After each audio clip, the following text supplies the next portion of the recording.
ये जो पार्क है ये वहाँ होगा। अभिनव भैया, 1 सेकेंड, 1 2 3 4 5 ये जो फ्लैट है इस लाइन में बनेंगे। या क्या है? या हमारी बात मानिए, अभी के अभी गांव छोड़ के चले जाइए। ये सब बहुत खतरनाक लोग हैं, कुछ भी कर सकते हैं। तुम परेशान मत हो, मेरी बात हो गई है उनसे, टेंशन मत लो, तुम काम पे ध्यान दो। चलो। हाँ, मैं क्या कह रहा था, ये जो पार्क है और ये जो पार्क है, इन दोनों के बीच का जो गैप है ना, ये अपने को देखना है।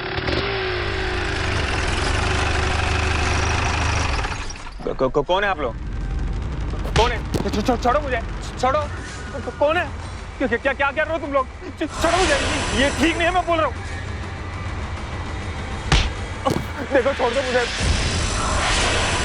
नहीं नहीं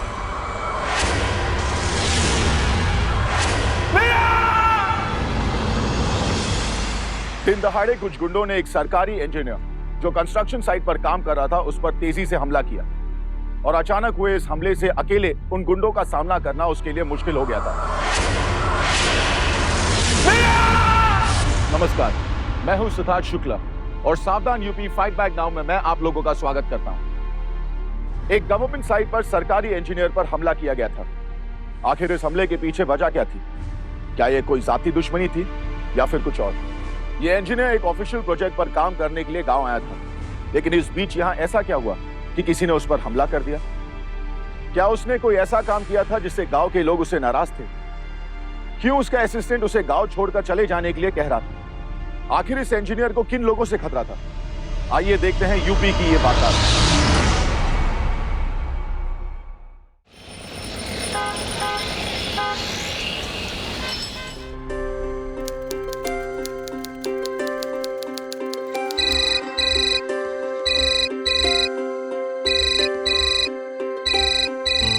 हेलो हेलो।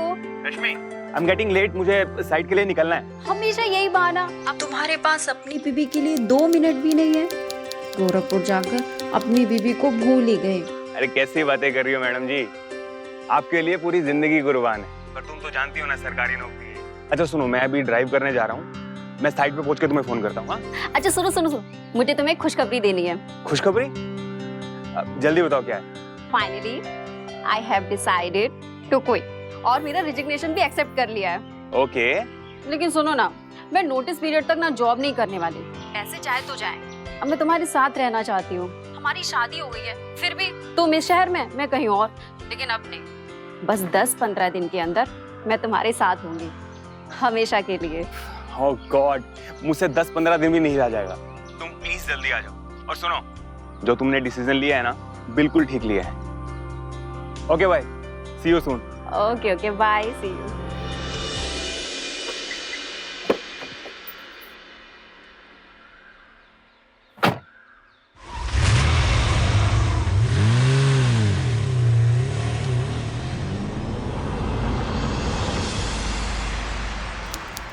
ये जो फ्लोर है इसका काम हो गया है। आई थिंक अब पहले इसको करते हैं। हाँ नहीं सर, ये तो जो है हो चुका है। अब इसके बाद ये करवाते हैं। और अरे भैया, ठीक है, बच्चू सिंह का फोन आया था कल हमारे पास और आपसे मिलने के लिए बोला है, आज यहीं आने के लिए बोला है। ये बच्चू सिंह कौन है?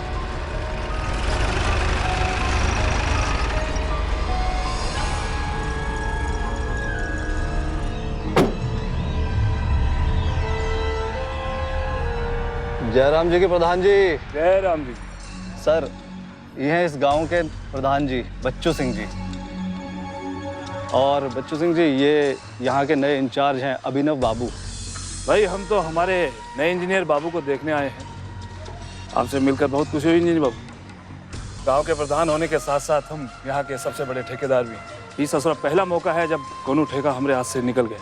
वैसे कंस्ट्रक्शन का बहुत काम है यहाँ पर, यहाँ नहीं तो कहीं और एक साथ काम करेंगे। इंजीनियर बाबू, हमारा मानना है कि काम करने से ज़्यादा जरूरी है साथ मिलकर काम करना। बहुत खुशी होगी अगर आज रात का भोजन आप हमारे साथ करेंगे तो, कहा है कि इज्जत बढ़ेगा हमारा। उसकी कोई ज़रूरत नहीं है, थैंक यू वेरी मच। ऐसे इंतज़ार रहेगा हमें आपका। हमने अपनी बहन को भी बोल दिया है तैयारी करने को। अब अगर आप आए या ना आए, आपकी मर्जी। आप कहिए साहब, जरूर आएंगे। अच्छा इंजीनियर बाबू, चलते हैं। अच्छा जी।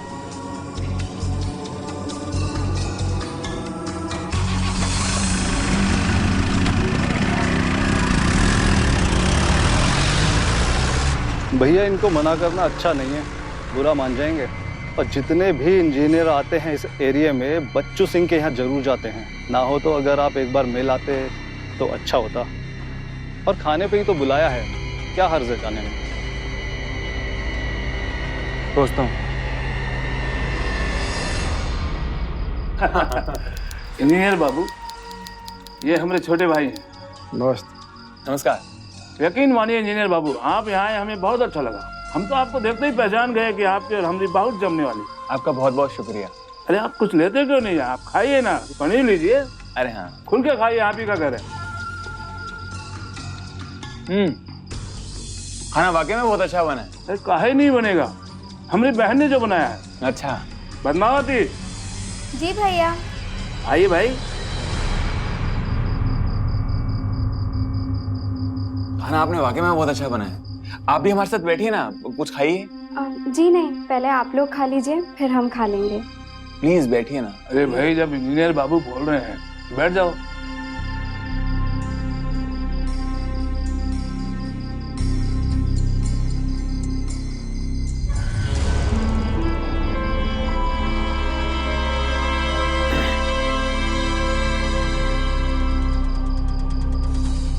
अरे इंजीनियर बाबू खाओ ना। नहीं, मैं खा चुका हूँ काफी। वो जरा। हाँ पद्मावती, इंजीनियर बाबू के हाथ धुलाओ। हाँ चलिए।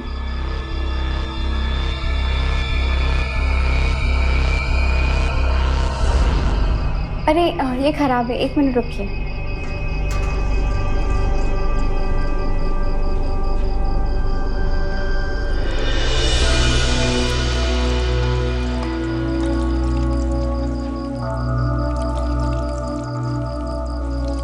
बस, थैंक यू।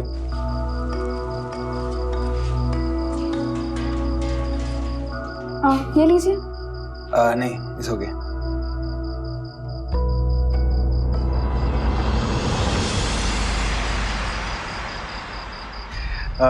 बहुत अच्छा लगा आप सबसे मिलके। अब मुझे आज्ञा दीजिए।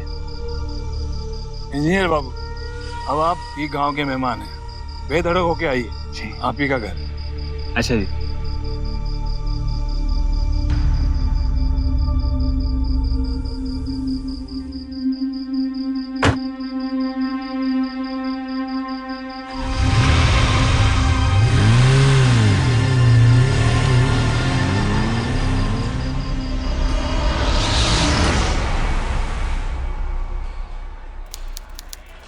अच्छा, पहले यहाँ आगे का प्लास्टर करवाओ और हाँ ये सामान साफ करवाओ पहले तो, और यहाँ कुछ लगवाओ यार, गिर जाओगे। हाँ बाकी सब ठीक है ना?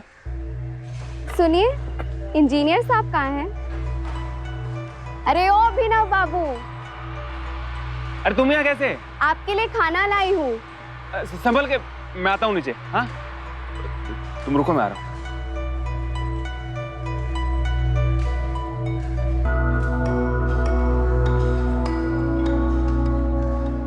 तुम यहाँ कैसे? के लिए खाना लाई हूँ। चलो ऑफिस में मेरे। आओ बैठो।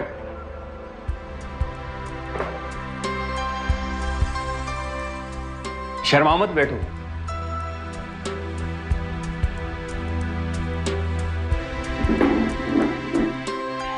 इसकी क्या जरूरत थी? और हाँ, प्रधान जी से बोल देना कि मुझे कुछ चाहिए होगा तो मैं उन्हें बोल दूंगा। भैया जी को तब बोलेंगे ना जब उन्हें मालूम होगा कि हम यहाँ आए हैं। वैसे ये हम आपके लिए बना कर लाए हैं। आपको हमारा बनाया हुआ खाना अच्छा लगता है ना, इसीलिए। Thank you very much. अच्छा बैठिए आप। तो आप भी खाएंगे ना हमारे साथ? नहीं नहीं, आप खा लीजिए। थोड़ा सा तो खाइए। आप शुरू तो कीजिए।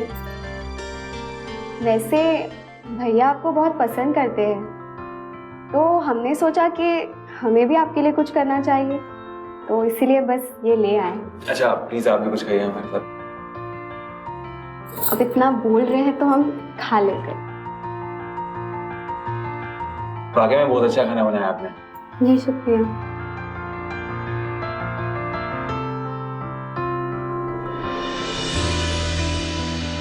अब लीजिए आप।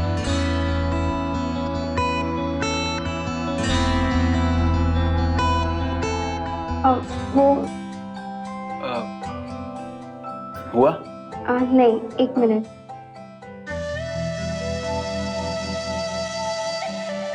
अब मैं कर लेता हूँ।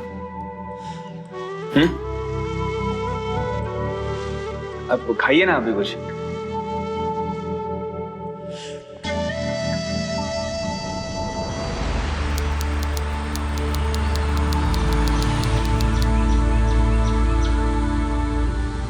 तुम यहाँ? हाँ अभिनव बाबू, हम घर जा रहे थे, आप हमें घर छोड़ देंगे? आइए।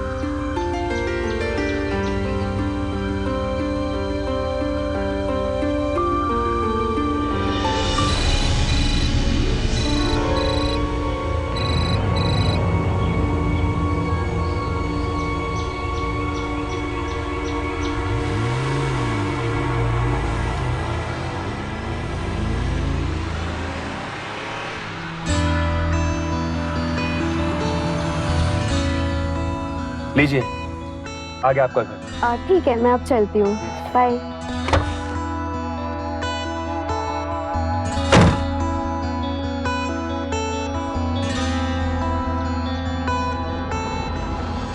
कल मेरी ट्रेन की टिकट बुक हो जाएगी। 3-4 दिन के बाद हम साथ होंगे। मैं तो सोच सोच के खुश हुई जा रही हूँ। ग्रेट। अच्छा सुनो, स्टेशन के बाहर से ना तुम्हें प्राइवेट टैक्सी मिलेगी, तुम वो प्लीज पिक करके अपने आप आ जाओ। एक्चुअली मुझे यहाँ बहुत ज्यादा काम है और यहाँ से स्टेशन भी बहुत दूर है, तो आई डोंट थिंक सो कि मैं तुम्हें पिक करने आ पाऊंगा यार। टेंशन मत लो, मैं खुद आ जाऊंगी। Thank you very much. और सुनो, अपना ध्यान रखना। हाँ इंजीनियर साहब। अच्छा सुनो, मैं तुम्हें बाद में बात करूँ। क्या हुआ? प्रधान जी ने आपको घर पे बुलाया है। इतना सुबह सुबह?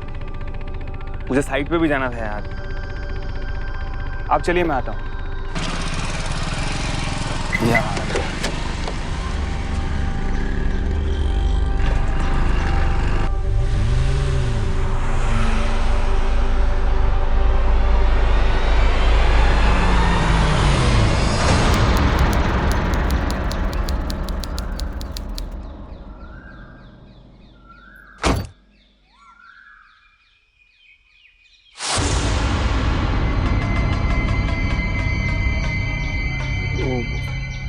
अभिनय बाबू।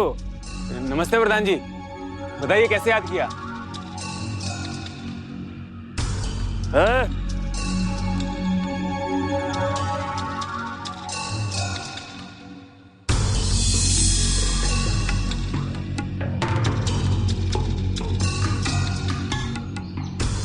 जी प्रधान जी, कहिए। देखिए इंजीनियर बाबू, आप समझदार हैं। हमारी बहन पद्मावती से बार बार मिलना आपको शोभा नहीं देता। प्रधान जी, हमारी तो कभी कभार वैसे ही मुलाकात हो जाती है। देखिए ये शहर नहीं है, गांव है, और गांव में इस तरह से मिलना, आप समझ रहे हैं ना, गांव वाले क्या सोचते हैं। देखिए प्रधान जी, गांव वालों की सोच को मैं नहीं बदल सकता। वो जो भी सोच रहे हैं वो बिल्कुल गलत है। हमारी नॉर्मल सी जान पहचान को कुछ भी नाम दे देना, ये तो अरे आप तो बुरा मान गए अभिनव बाबू। नहीं, बुरा मानने वाली कोई बात नहीं है।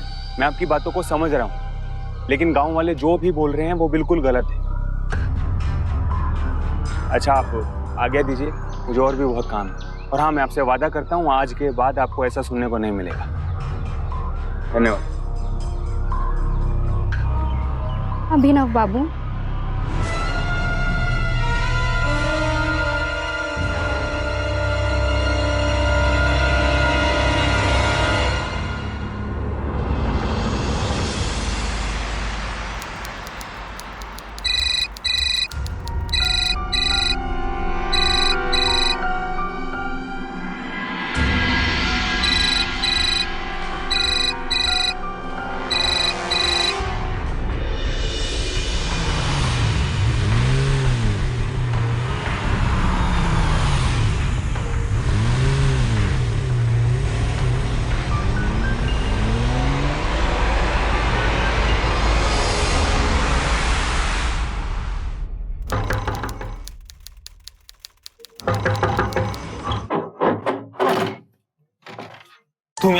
तुम यहाँ क्या कर रही हो? मुझे आपसे जरूरी बात करनी थी।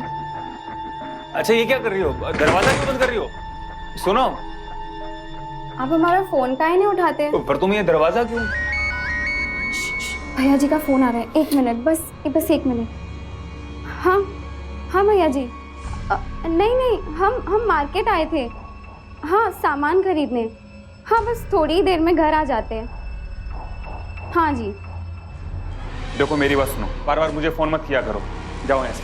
पर अभिनव जी, मुझे आपसे मिलना और बातें करना अच्छा लगता है, और मैं आपसे। देखो मेरी बात सुनो, तुम शायद जानती नहीं हो मैं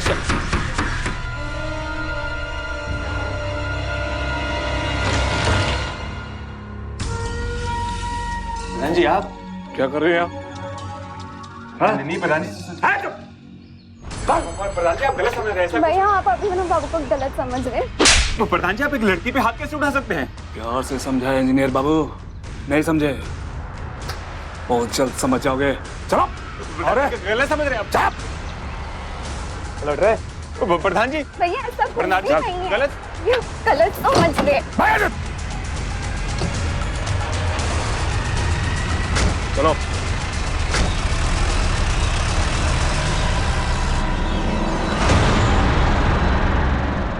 तुम दोनों की ई हरकत की वजह से हमारी इज्जत का जनाजा निकल गया गांव में। मुंह छो पे ताव देते हैं हम, मतलब समझते हैं का गर्दन कट जाए लेकिन मुंह ना झुक पाए। मेरी बात सुनिए।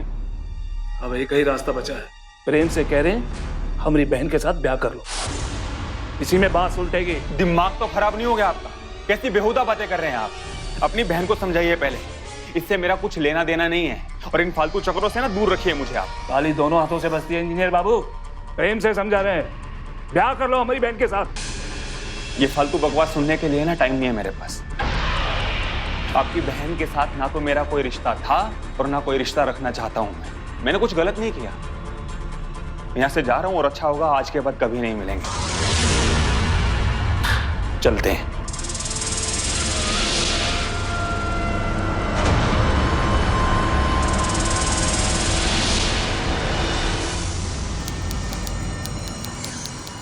ये जो पार्क है ये वहां होगा। अभिनव भैया, और 1 सेकेंड, 1 2 3 4 5 ये जो फ्लैट है इस लाइन में बनेंगे। भैया क्या है? भैया हमारी बात मानिए, अभी के अभी गांव छोड़ के चले जाइए। ये सब बहुत खतरनाक लोग हैं, कुछ भी कर सकते हैं। तुम परेशान मत हो, मेरी बात हो गई है उनसे, टेंशन मत लो, तुम काम पे ध्यान दो। चलो। हाँ, मैं क्या कह रहा था, ये जो पार्क है और ये जो पार्क है, इन दोनों के बीच का जो गैप है ना, ये अपने को देखना है।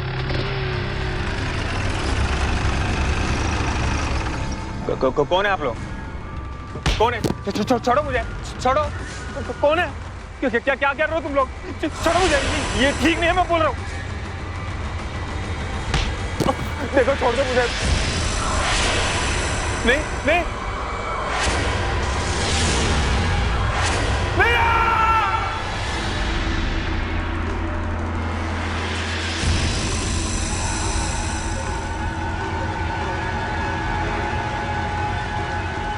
चल, छोड़ दो मुझे, छोड़ दो। चल।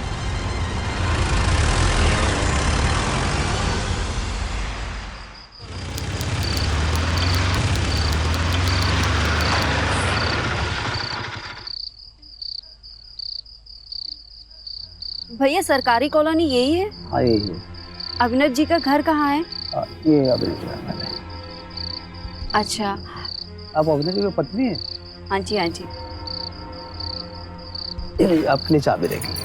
धन्यवाद भैया।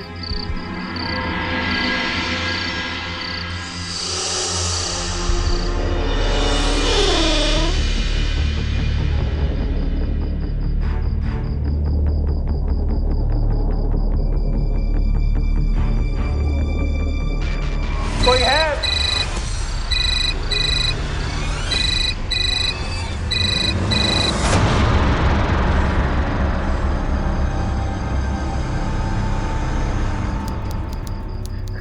मैंने क्या बिगाड़ा आपका? मुझे जाने दीजिए यहाँ से। मैं कह रहा हूँ खोलो मुझे, बच्चों खोल मुझे।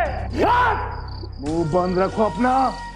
जब जी में आए हमारी इज्जत से खेलो और आप अपनी जिम्मेदारी से भागना चाहते हो। हाँ, तैयार करके लेके आओ उसे, और अगर नाटक करे तो ठोक देना ससुरे को।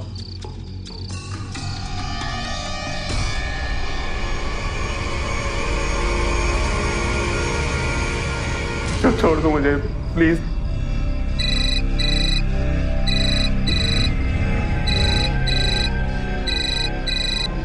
The number you are trying to call is currently switched off. छोड़ो, छोड़ दो मुझे। जाने दो, मैंने क्या बिगाड़ा है तुम्हारा? जाने दो मुझे जाने दो, मैंने कुछ नहीं किया। क्या कर रहा तुम?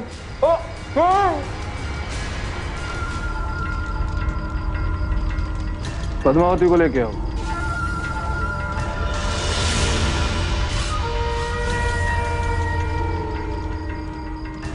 पंडित जी आराम कीजिए, है? कोनो विघन नहीं चाहिए, समझे? आराम कीजिए पंडित जी। मंगलम भगवान विष्णु मंगलम गरुड़ध्वजा मंगलम पुण्यगात्रे मंगलाय तनो हरि।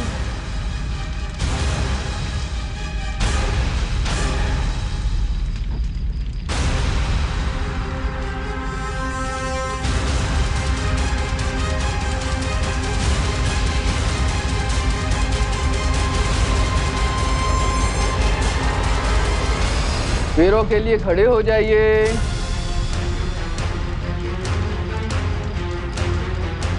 वरमाला पहनाइए।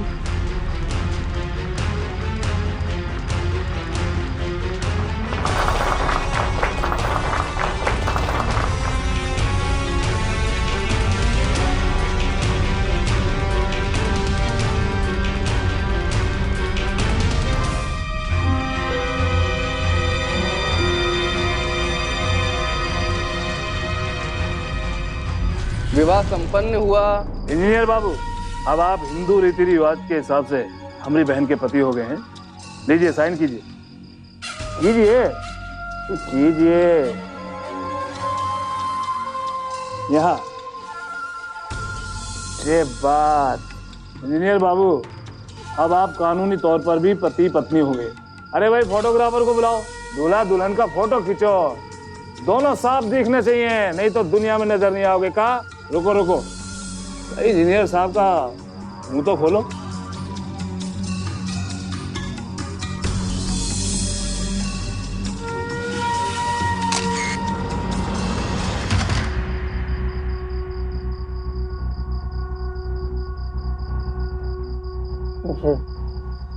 खोलो रे इसके हाथों। देखो अभिनव बाबू, जो कुछ हुआ भूल जाओ। अब अपनी पत्नी को घर लेकर जाओ, इसी में सबकी भलाई है। बंद करो अपनी बकवास। मैं पहले से शादीशुदा हूं। 2 साल हो गए मेरी शादी को, और ये बात मैं आप सबको समझाना चाहता था। कोई मुझे मौका तो दे।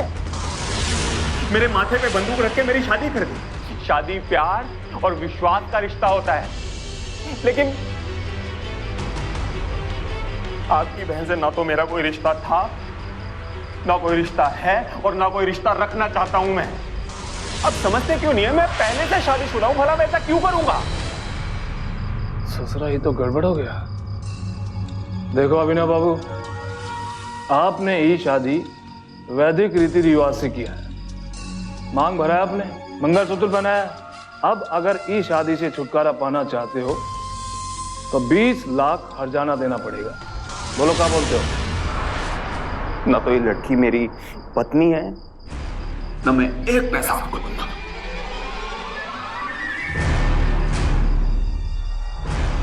छोड़ता हूं आपके, मुझे रोकिएगा मत।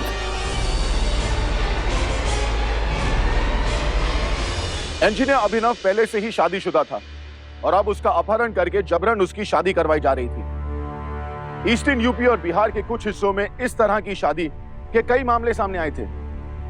धरवा दूल्हा उस लड़के को कहते हैं जिसकी शादी उसकी मर्जी के बगैर जबरदस्ती किडनैप करके बंदूक की नोक पर करवाई जाती है। यह एक बड़ा क्राइम है। एनसीआरबी के रिकॉर्ड्स के अनुसार 2013 में यूपी और बिहार के इन इलाकों में लगभग 2500 ऐसी शादी के मामले सामने आए। पर शादी जैसे रिश्ते की शुरुआत जबरदस्ती से हो, यह तो सरासर गलत है। गांव के प्रधान बच्चू सिंह जैसे लोग जो अपनी बहन या बेटी का रिश्ता जबरदस्ती और गुंडागर्दी से करवाते हैं, उनको यह समझ नहीं कि ऐसी शादी करवाकर वो अपनी बेटी या बहन की जिंदगी बर्बाद कर रहे हैं। यह क्राइम है और कानून ऐसी शादियों को नहीं मानता। अगर दूल्हा कानून की मदद ले तो यह शादी इलीगल हो सकती है। लेकिन यहां अभिनव के केस में तो वो पहले से ही शादीशुदा था। वाकई में यह धरवा शादी थी या कुछ और? यह मामला सिर्फ दूल्हे के किडनैपिंग का नहीं, बल्कि इसके पीछे था बहुत कुछ जो अभी सामने आना बाकी था।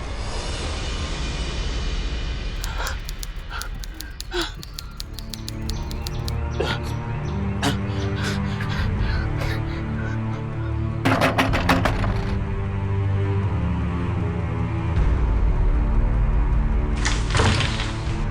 कहाँ थे रात भर? मैं फोन कर करके थक गई और तुम अभी आ रहे हो सुबह? थैंक गॉड तुम आ गई। अभिनव बाबू,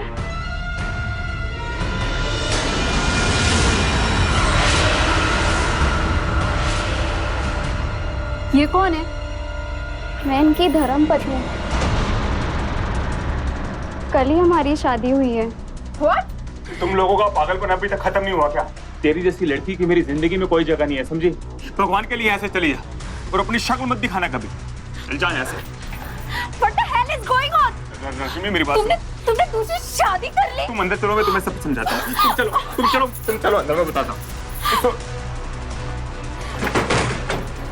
रश्मि मेरी बात सुनो, देखो कुछ भी नहीं हुआ ऐसा, मेरी बात तो सुनो एक बार। ये जो भी कुछ हुआ ये सब ढोंग था। अच्छा, ढोंग था। और अभी जो सब कुछ मैंने बाहर देखा वो सब क्या था? मुझे बोलने का मौका तो दो तुम। अभिनव, तुमने शादी की है या नहीं? हाँ या ना?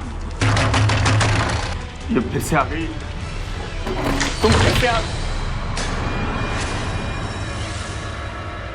जान सकता हूँ कि अभिनव कहाँ है?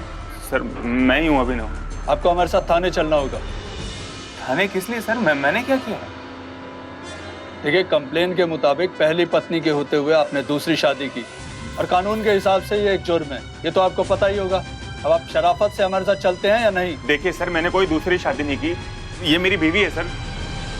हाँ सर, अभिनव मेरे पति हैं और हमारी शादी को 2 साल हो गए हैं। ये सब दलीलें अदालत में देना। लेके चलो इसे। मेरी बात सुनो सर, मेरी बात सुनो सर।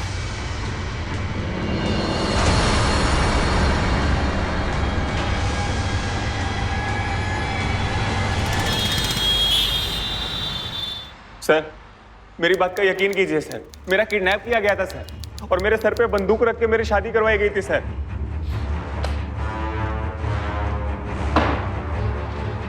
तुझे क्या लगता है?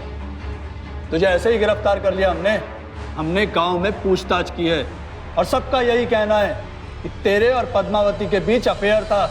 मेरी बात सुनो। तुम दोनों एक दूसरे से प्यार करते थे और जहां बात प्यार की है तो जबरदस्ती का तो सवाल ही नहीं उठता। तुमने जो किया वो इलीगल है और वैसे भी ये सब बातें तुम अपने वकील से करना। सर मैंने कितनी बार बोला मैं नया हूं यहाँ, किसी को भी नहीं जानता हूँ सर। ठीक है, मैं एक अच्छे वकील को जानता हूँ, तुम्हारे लिए अरेंज कर देता हूँ। 30 लाख रुपए? किस बात के? आखिर मेरी गलती क्या है? देखिए अभिनव बाबू, कोर्ट में आपके आर्गुमेंट को कोई मायने नहीं रखेगा और सबूत सारे आपके खिलाफ हैं। हम कभी प्रूव नहीं कर सकते कि ये शादी जबरदस्ती से हुई है। सजा तो पक्की है और आपकी तो पहले से बीवी भी है। काहे ये सब में अपना जिंदगी खराब कर रहे हैं? अरे बड़ी मुश्किल से तो हमने बच्चू सिंह को मनाया है। वो तो 50 लाख मांग रहे थे, मैं तो कहता हूँ 30 लाख दीजिए और निकल जाइए आप यहाँ से। लेकिन बच्चू सिंह तो मुझसे 20 लाख मांग रहा था। हाँ तो तभी दे देने चाहिए थे ना, कैसी नहीं बनता था? तो फिर अब तो 30 लाख देना पड़ेगा।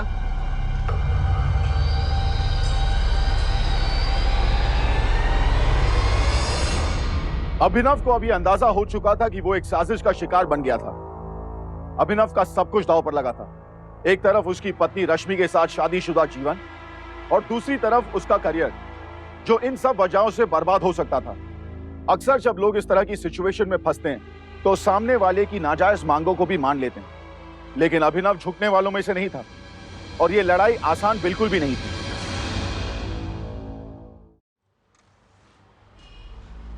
अभिनव,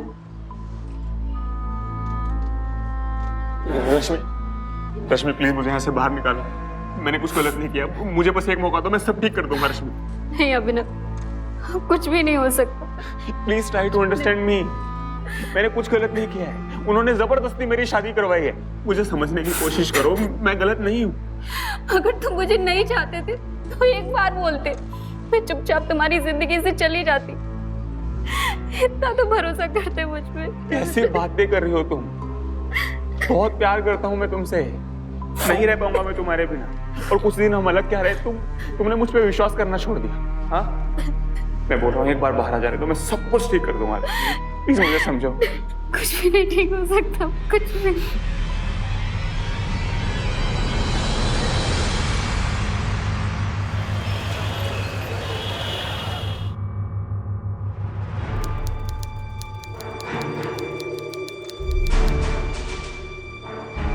आपकी जमानत हो गई है, साइन कीजिए। Thank you very much sir. मैं जा सकता हूँ? फिलहाल ये तो आपके वकील साहब अच्छे हैं जो आपकी जमानत करवा लाए, लेकिन हाँ एक चीज ध्यान रखिएगा, आपको जमानत मिली है, बरी नहीं हुए, इसलिए ये शहर छोड़कर मत जाइएगा। ठीक है।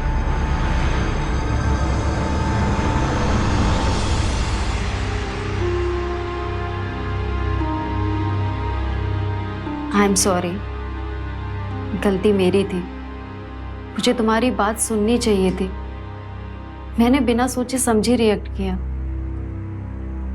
मुझे कल भी तुम पर पूरा भरोसा था और आज भी है। ऑफिस में किसी को पता चल गया तो मेरी नौकरी चली जाएगी। कुछ समझ में नहीं आ रहा क्या करूं। तुम घबराओ मत, मैं तुम्हारे साथ हूँ, हम दोनों साथ लड़ेंगे।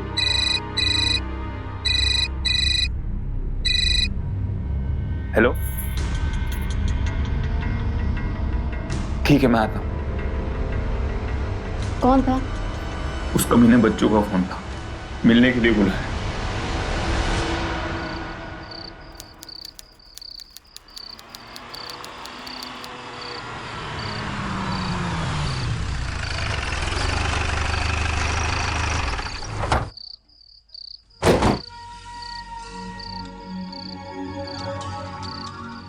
कहो इंजीनियर बाबू, कैसा लगा हवालात कवा? मुद्दे की बात करो बच्चू सिंह, आखिर तुम चाहते क्या हो? अरे वो वकील साहब ने नहीं बताया का? बताया तुम्हारे धंधे के बारे में, लेकिन 30 लाख कहाँ से लेकर आऊं मैं? नहीं है मेरे पास इतने पैसे। देखो भैया, आप हमारी बहन को अपने साथ में रखते नहीं हो, ये बात से गांव वाले बहुत नाराज हैं। गांव वालों का ज्यादा गुस्सा कंट्रोल कर पाना हमारे बस में नहीं है। अगर हमने अपनी बहन को ज्यादा दिनों तक अपने घर में रखा तो हाँ, पता नहीं क्या कर डालेंगे आपके साथ। अब ये सब का एक ही रास्ता है, हम अपनी बहन का ब्याह जल्दी से जल्दी दूसरे लड़के से कर दें। ये सब के लिए दूसरा लड़का ढूंढना पड़ेगा, दहेज देना पड़ेगा, शादी का खर्चा कम से कम 30 लाख रुपए लगेंगे। लेकिन मेरी बात सुनो। चलो एक काम करो, हम क्या कहते हैं उस ससरा, डिस्काउंट 5 लाख का डिस्काउंट देते हैं हम आपको। 25 लाख दे दो, मामला रफा दफा। लेकिन हाँ, ई में कोनो कमी नहीं होगा, समझ गए ना? 25 लाख 5 दिन में, वो भी एक साथ। हाँ चलो सुनिए तो।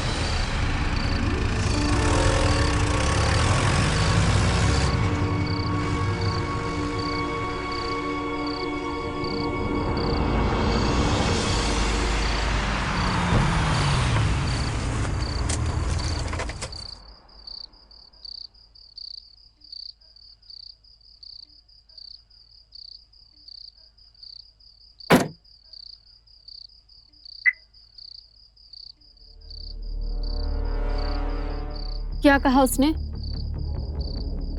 25 लाख मांग रहे। 25 लाख? हम कहाँ से लाएंगे 25 लाख?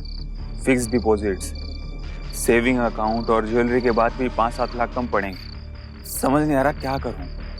हाँ, एक काम करता हूं, मैं समीर से बात करता हूं, मुझे लगता है वो पैसे उधार दे देगा। अभिनव, ये सब हम क्यों कर रहे हैं? हम उसे पैसे क्यों दें? अब जो कुछ हुआ उसमें हमारी गलती तो नहीं थी।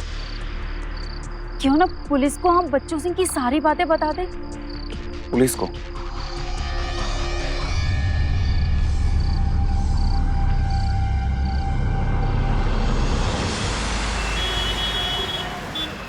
इंस्पेक्टर, मेरे हस्बैंड के साथ जो कुछ हुआ है, कम से कम उसकी इन्वेस्टिगेशन तो आप कीजिए। देखिए मैडम, हमें क्या करना है और क्या नहीं, ये आप हमें मत सिखाइए। सारी इन्वेस्टिगेशन हो चुकी है। पूरे गांव में एक आदमी ऐसा नहीं है जिसने इन्हें किडनैप होते देखा हो। ये सब इन्हीं की बनाई हुई कहानी है। सर मैं झूठ नहीं बोल रहा हूँ, जब साइड से मेरा किडनैप हुआ तो मेरा असिस्टेंट शैलेंद्र भी वहाँ मौजूद था, आप उससे पता कर सकते हैं। ये आपके शैलेंद्र का स्टेटमेंट है, उसने साफ साफ कहा है कि उसने ऐसा कुछ नहीं देखा।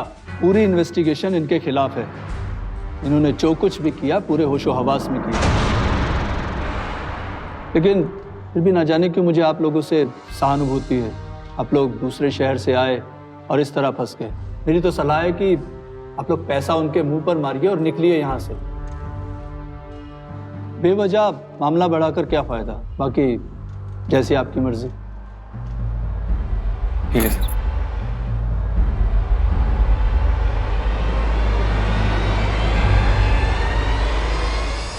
इंस्पेक्टर त्रिपाठी की बातों से अभिनव और रश्मि को यह अंदाजा हो चुका था कि इंस्पेक्टर त्रिपाठी उनकी मदद नहीं करना चाहता था और शायद इस साजिश में वो भी मिला हुआ था। अब इस चंगुल से बाहर आने का कोई और रास्ता नजर भी नहीं आ रहा था। हमारे देश में पुलिस डिपार्टमेंट गुनाह और गुनहगारों के खिलाफ दिन रात लड़ते हैं, अपनी ड्यूटी निभाते हैं, लेकिन दिनेश कुमार त्रिपाठी जैसे करप्ट ऑफिसर्स की वजह से आम आदमी का भरोसा पूरे पुलिस डिपार्टमेंट से उठ जाता है। अभिनव को यह सब जानकर निराशा हुई, लेकिन वो नाउम्मीद नहीं हुआ। उसकी सबसे बड़ी ताकत उसकी पत्नी रश्मि अब उसके साथ थी।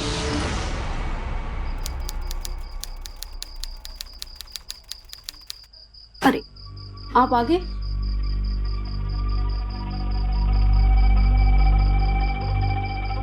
क्या हुआ? आज बच्चू सिंह के गुंडे आए थे साइड पे, पैसों के लिए धमकी देके गए और ये सब कुछ सीनियर्स के सामने हुआ है। अगर ऐसा चलता रहा ना, मेरी नौकरी चली जाएगी। कुछ समझ में नहीं आ रहा मैं क्या करूं।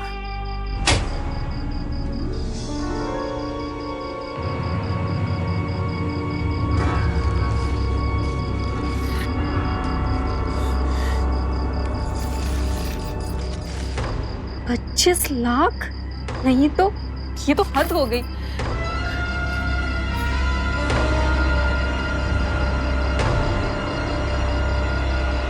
बस अब एक रास्ता है।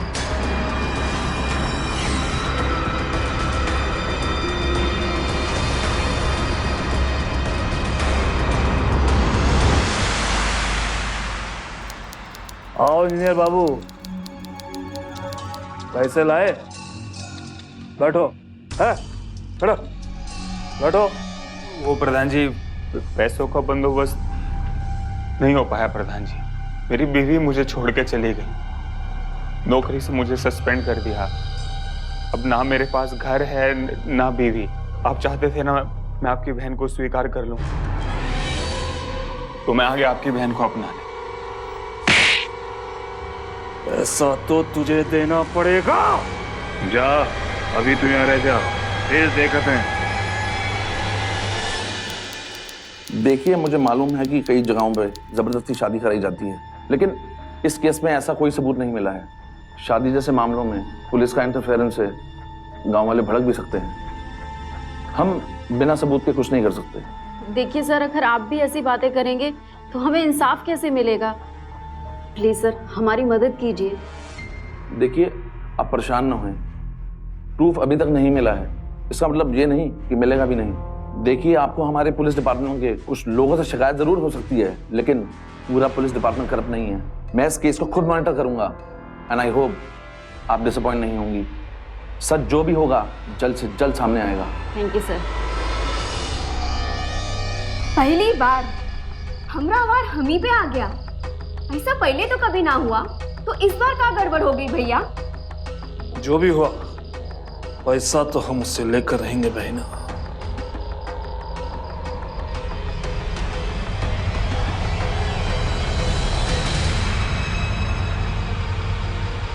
आधी रात हो गई है, मुझे लगता है सब सो गए होंगे।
हमका कोनो भी कीमत पर वो लड़का चाहिए, चाहे अपना पूरा पुलिस फोर्स लगाए दो। बच्चू सिंह के हाथ से कोई शिकार नहीं निकल सकता है। बच्चू भैया, बात हमारे हाथ से निकल चुकी है। हमको खबर मिली है कि एसपी साहब खुद देख रहे हैं इस केस को। अरे हम पर भी शक है। अब हम कुछ नहीं कर सकते।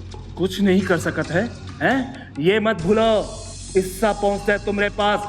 ये जो महंगी घड़ी है ना, हम दिए हैं तुमको। हम कुछ नहीं कर सकते हैं, पहली बार नहीं कर रहे, हम करना पड़ेगा। अब आई क्या भाई? एसपी साहब, यही अभिनव है, इसी ने हमारी बहन की जिंदगी बर्बाद की है। इसे गिरफ्तार कर लो साहब। हम तो यहाँ यही अर्जी दरोगा बाबू के पास लेके आए, हमको न्याय दीजिए। गिरफ्तार करो उसे।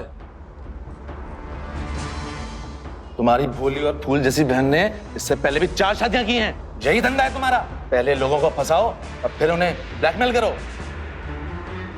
और रही बात इंस्पेक्टर त्रिपाठी की, इनसे तो मैं बहुत कुछ पूछूंगा। ये सब आप दोनों की हिम्मत और कोशिश की वजह से हुआ है। Thank you sir for your cooperation. आपकी वजह से हमें इंसाफ मिला। Thanks a lot. Thank you sir.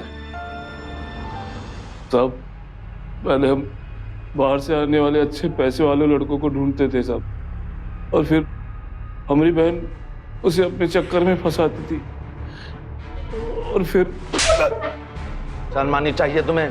इस नीच काम के लिए अपनी बहन का इस्तेमाल करते थे। उस समय कहाँ जाती थी तुम्हारी मूंछ? बोल, बताते, सब बताते। भैया जब कोई लड़का चुन लेते थे तब हम उसको अपने जाल में फंसा देते थे। जब वो हमारे चक्कर में पड़ जाता था तब भैया अपनी जोर जबरदस्ती का इस्तेमाल करके उसे उठवा लेते थे। उसके बाद शादी और फिर पैसा वसूली। बाहर का आदमी आराम से पैसे देकर अपनी जान छुड़वा लेता था, पर इस बार चूक हो गई। हमें पता ही नहीं चला कि उस इंजीनियर का पहले से ही शादी हुआ है। सिर्फ अभिनव और रश्मि के हौसले ने इस शादी के नाम पर चलने वाले रैकेट का खुलासा किया। बच्चू सिंह दरअसल शादी की आड़ में अवैध वसूली का धंधा चला रहा था। अभिनव से पहले जो लोग उसके शिकार बने थे, उन लोगों ने डर कर इन गुंडों की मांगों को पूरा किया। इससे इन क्रिमिनल्स को बढ़ावा मिला। बच्चू सिंह जैसे गुंडे समझते हैं कि कानून इन तक कभी नहीं पहुंच सकता और वो बंदूक की नोक पर कुछ भी कर सकते हैं, लेकिन ये इनकी भूल है। जल्दी या देर से ही सही, लेकिन कानून के हाथ इन तक पहुंचते जरूर है। बच्चू सिंह पर किडनैपिंग और जबरन वसूली के लिए आईपीसी सेक्शन 364 और सेक्शन 383 के तहत 10 साल की सजा हुई और 50,000 रुपए का जुर्माना भी लगा। पद्मावती और इंस्पेक्टर दिनेश कुमार त्रिपाठी को क्रिमिनल कॉन्स्पिरेसी के लिए आईपीसी सेक्शन 120 बी के तहत 3 साल की सजा हुई और 30,000 रुपए का जुर्माना लगा। इंस्पेक्टर दिनेश कुमार त्रिपाठी को पुलिस डिपार्टमेंट से सस्पेंड भी किया गया। बंदूक की नोक पर आम लोगों को अपना शिकार बनाने वालों के लिए यह घटना एक सबक है कि उनकी दबंगई के दिन खत्म हुए। अब वक्त आ गया है कि हम सब यूपी वासी एकजुट होकर इन गुंडों को मुंह तोड़ जवाब दें। इन्हें पहुंचाना होगा सलाखों के पीछे, क्योंकि अभी नहीं तो कभी नहीं। फिर होगी मुलाकात यूपी में जुर्म को मुंह तोड़ जवाब देते हुए एक और सच्ची घटना के साथ। तब तक सावधान यूपी, फाइट बैक नाउ।